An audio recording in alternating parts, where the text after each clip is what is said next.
Welcome everyone to Selenium Training by Wisdom Trainings. Hello everyone.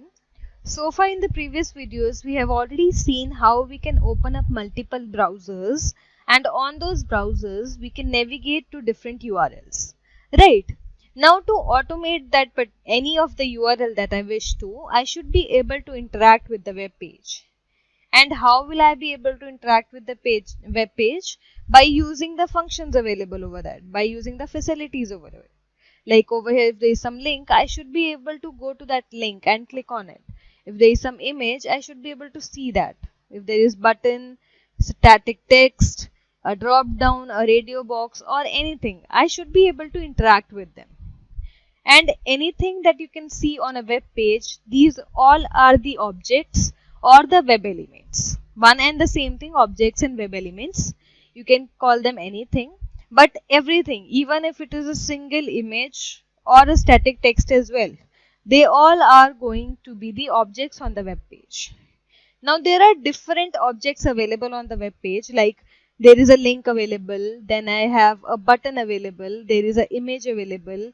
The same way I have more buttons, some static text over here, some kind of text boxes I have a drop down, again I have a button. So likewise I have a number of elements on the web pages, and there are some commonly occurring elements which we see on almost every web page. So we are going to discuss them one by one, and I'll show you them one by one. So I'll just will have an Excel sheet, and in this Excel sheet I will note down the name of all the objects that comes up, and along with these objects there is a tag name associated with all the objects. So that also I'll show you which object is associated with which tag name. And same way I have it for mandatory attributes and optional attributes. What are those which is associated with which particular object, that you will see in just some time. Just be with me, I'll tell you. Firstly, the common occurring objects that we come up is the text box we see on mostly web pages. Then I see links on the web pages. Then I have buttons, radio buttons, check boxes, drop down,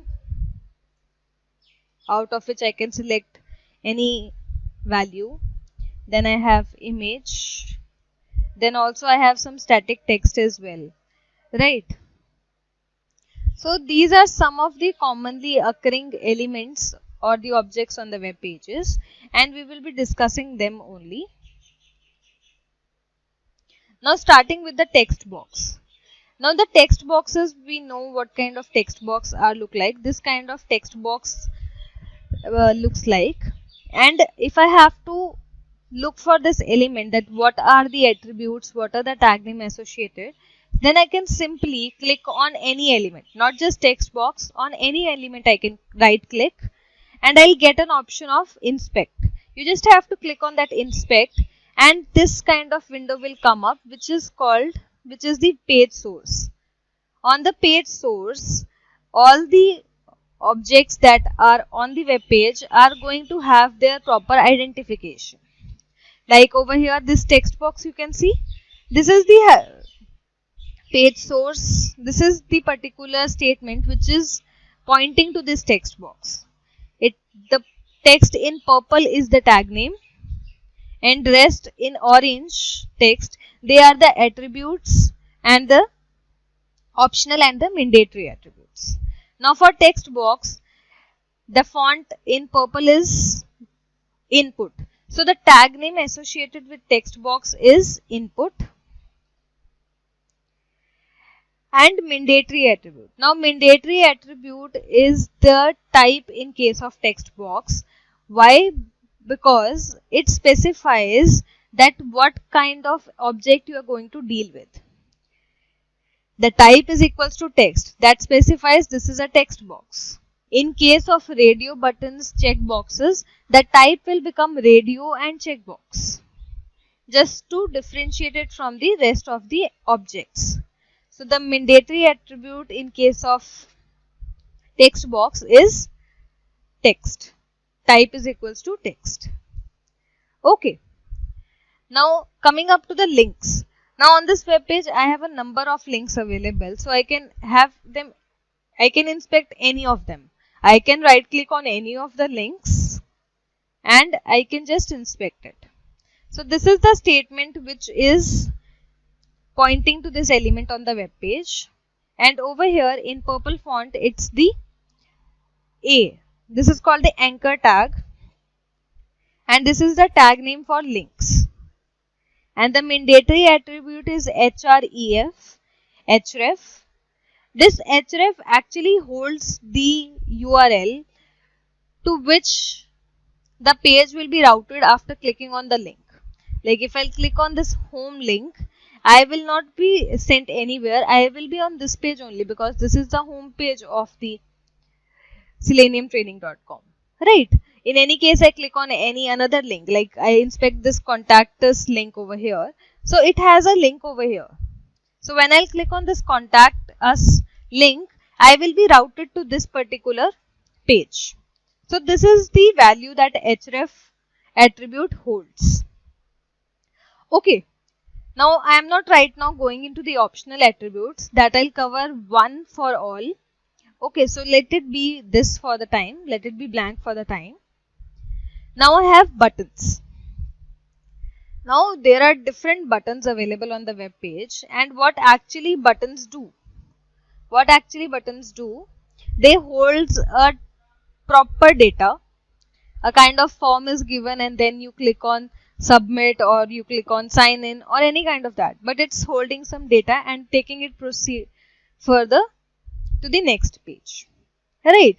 So the buttons can have, like if I'll look for this button. Okay, it's just wait. I'll show you some another button. Let's just this one. Yeah. So over here, you can see over here, this is a form in which you can put on your queries. You can ask anything. You can just need to give the details asked over here like name, email, contact number and rest, and collected all the data. At the end, you will click on contact this form. So this form is going to hold the data and will be proceeded further. So over here, the tag name is button. The tag name is button. And the mandatory attribute in case of buttons can be two. It could be submit as well.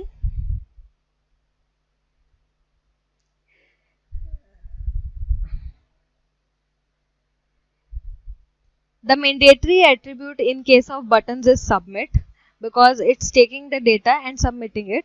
The tag names can be two. It could be button as well and it could be input as well. That's totally up to the page designer what he has taken as an tag name. Both are fine with the buttons object. After that, I have the radio buttons. Now for radio buttons, let me just show you some another page on which the radio buttons are available. On this page, I don't have radio buttons. So let me just see if this opens up.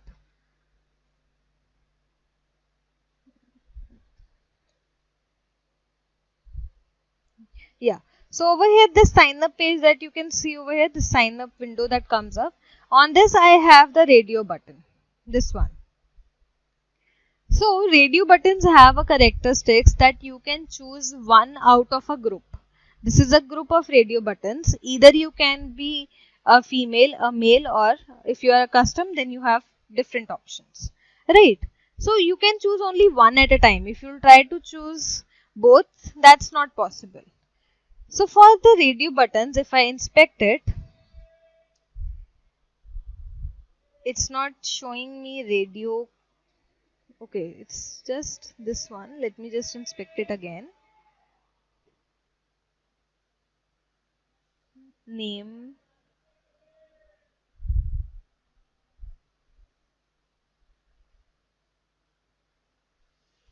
Okay, the page has been changed a lot. It's not available over here. So I am not able to show you this that clear. But usually the radio buttons that you see on any of the web page, they have a tag name input and their mandatory attribute is type equals to radio. The same is with the case of checkboxes. The tag name is input and mandatory attribute is type and the value inside is checkbox. Okay. Now coming to the drop downs. Now drop downs are very important because on the web pages there can be different drop downs. Like over at this facebook.com only, I have 3 drop downs. You can see to select my date of birth. So if I inspect this particular drop down, it has a characteristics that the drop down will always be in the tag name select. If it is not in the tag name select, then it's not a drop down, it's a custom drop down which is made in that form, but you have to handle it like you handle another objects. Fine, so you have to be careful while you are inspecting a drop down. Like over here, these 3 of the drop downs have the select tag, so they are drop down. But in any case, I look for this one. This also gives me options like this. This also looks like a drop down, right? So if I inspect this, you can see over here that it's not basically a drop down. It's inside a UL tag, a underline tag it's inside. So it's not a drop down. It's different. Okay, so this is something you need to be careful about. The tag name is select and the type. The mandatory attribute in case of drop downs, there is no specific mandatory attributes. The select only is the identification for the drop downs. So I am keeping not applicable on mandatory attributes for drop down. Now moving further to the image. Images are very simple. They have the same kind of thing like links have, just the names are different. If I inspect this image, so this image you can see over here, this tag name, this orange tag says that the tag name is IMG and the mandatory attribute is SRC. Now SRC holds the value from where the image is being loaded. From this particular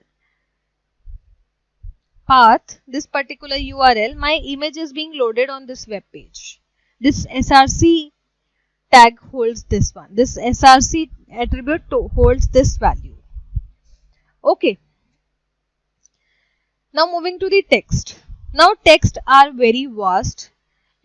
There is no specific tag name that you can just specify to text. You can use any tag name. I'll show you. Like for example, this is a text. This is a static text. If I inspect this, it's inside a H1 tag. Fine. Then I look for this particular one, the training courses. It's inside a P tag. That's a paragraph tag. Then I have this static text. Now it's inside again the P tag. Now I'll move further and I look for another's as well. They are inside the div class. This is also a text, a static text. It's inside a P tag. The div tag again. This is a paragraph tag.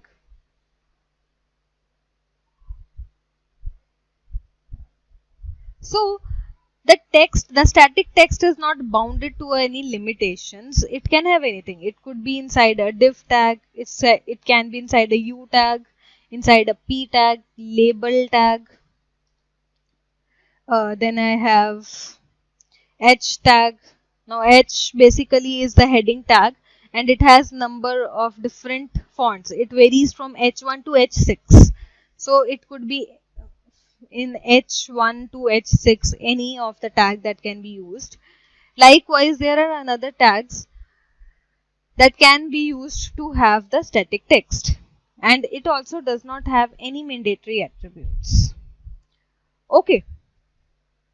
Now these were the tag names and the mandatory attributes. Along with these attributes, there are some optional attributes as well, and those are name, ID, and class. And these optional attributes are very useful when you have to identify the when you have to identify the objects. Why? I'll tell you.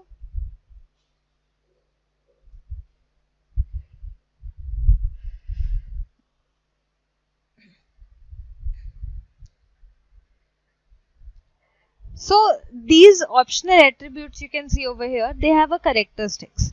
Like if some object has given a name, like a text box has been given a name.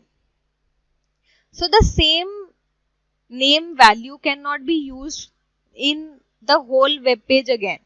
This is a unique one. The same is with the case of ID. If the ID is given, if the value of ID is given as name to some object, then this ID cannot be used again on the whole web page.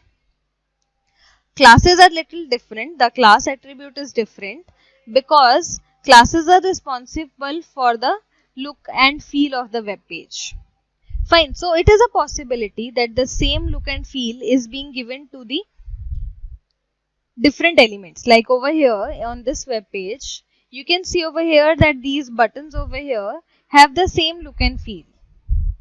So it's a possibility that the same class is applied over them. You can see the class is used over here. And if I inspect some another same looking button, so that also have the same class being applied. Okay. And if I look for the text boxes over here, if I'll inspect this text box, it has an attribute name. As I said, the name optional attribute, it's given the value name. So this value of the attribute cannot be same throughout the whole web page. No other element can have the same value of the name attribute. Same is in the case of ID. And now the class. Class, I told you that it can be same for different elements. It can be same. Okay. So if you get any of the element which has name and ID, you are going to get that object identified very well fine. And that will be the unique element that you will find. Okay. So let's just take example of this only. Let me just use the ID attribute to access this name text box over here. Fine. How I can do that? Using the Selenium code. So I'll open up my PyCharm.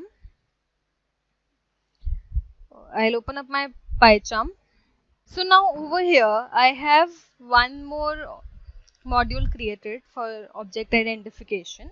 What I'll just will be doing is I'll import my WebDriver. I'll say from Selenium import WebDriver webdriver.chrome. I want to get to a URL dot get function. Which URL I want to go to is this one. And over here I want to interact with the element that we have just chosen to interact with, the text box. So how I will be able to extract it? There is a by default, there is a generic command that's available in the WebDriver class itself, and that we will be using is driver dot find element. Now there are different classes, different functions available by different locators. Locators are basically the tag names. If I am using link text, if I am using the different attributes, there are different functions available for different attributes. Like if I am using class name for multiple object identification extraction, CSS selector is something. Then there is ID that I have already told you, the ID, the link text, the name, the partial text, and all these are over here. We will be using them by time we move further, but right now we have just studied about two of the attributes, that are the name and the ID. Fine. So I will be using the ID method over here, and in this I just need to give the ID value that has been given, which is this. Okay, I'll store it into a variable that after object extraction it stores into a variable, and this is my name text box. To this name text box I just want to send some data. So I'll say name text box dot. Now these are another generic functions which we can fire on any of the element on any web page on any URL, which is by the use of another class. I'll show you which class. On the official website of Selenium, in the documentation, you will find answer to all the questions. So over here, you have to go to the API docs.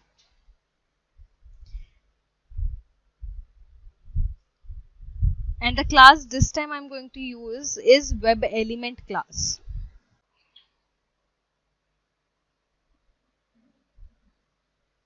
The web element class, it's just below the WebDriver class that I have shown you earlier. So over here all the generic functions are available. Like by default sometimes there is some data inside some text boxes, like enter your name. In text box it's already available. So I have to clear that text first and then I enter my own data. So for that this clear function is. Then I have the functions like get attribute that we will discuss in some time. We have send keys. Now this send keys function is such a function which will help me to send the data in some text box. Like I have been using the text box, I have extracted the text box. To send the data I will use the send keys. So I'll just will go back on my PyCharm and I'll say dot send keys. Whatever I want to send I can just have it over here. Let's say I'll have it as hello. That's it. Okay, this is what I want to do. Now I'll just will simply run it as a normal script. You can see over here that the blank file, the browser got opened, the Chrome browser. It's taking me to the URL over here.